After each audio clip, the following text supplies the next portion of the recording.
Praise the lord. కీర్తనల గ్రంథము 19వ అధ్యాయం. ఆకాశములు దేవుని మహిమను వివరించుచున్నవి, అంతరిక్షము ఆయన చేతి పనిని ప్రచురపరచుచున్నది. పగటికి పగలు బోధ చేయుచున్నది, రాత్రికి రాత్రి జ్ఞానము తెలుపుచున్నది.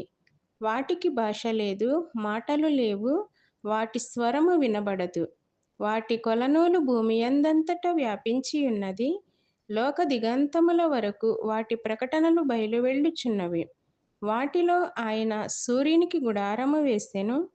అతడు తన అంతఃపురములో నుండి బయలుదేరు పెండ్లి కుమారుని వలె ఉన్నాడు. శూరుడు పరిగెత్తి నుల్లసించినట్లు తన పదమునందు పరిగెత్తనుల్లసించుచున్నాడు. అతడు ఆకాశమున ఈ దిక్కు నుండి బయలుదేరి ఆ దిక్కు వరకు దాని చుట్టూ తిరిగి వచ్చుచున్నాడు. అతని వేడిమికి మరుగైనది ఏదియూ లేదు. యెహోవా నియమించిన ధర్మశాస్త్రము యథార్థమైనది, అది ప్రాణమును తెప్పరిల్ల చేయును.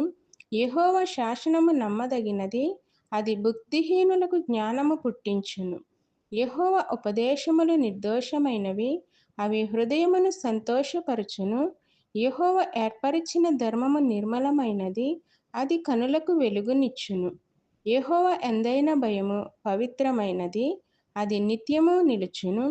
యెహోవా న్యాయవిధులు సత్యమైనవి, అవి కేవలము న్యాయమైనవి. అవి బంగారు కంటెను, విస్తారమైన మేలిమి బంగారు కంటెను కోరదగినవి. తేనె కంటెను, జుంటి తేనె దారల కంటెను మధురమైనవి. వాటి వలన నీ సేవకుడు హెచ్చరిక నొందును. వాటిని గైకొనుట వలన గొప్ప లాభము కలుగును. తన పొరపాటులు కనుగొనగలవాడెవడు? నేను రహస్యముగా చేసిన తప్పులు క్షమించి నన్ను నిర్దోషినిగా తీర్చుము.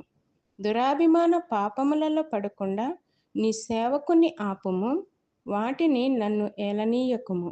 అప్పుడు నేను యథార్థవంతుడనై అధిక ద్రోహము చేయకుండా నిందారహితుడనగుదును. యెహోవా నా ఆశ్రయదుర్గమా, నా విమోచకుడా, నా నోటి మాటలను నా హృదయ ధ్యానమును నీ దృష్టికి అంగీకారములగును గాక. ఆమేన్. Praise the lord.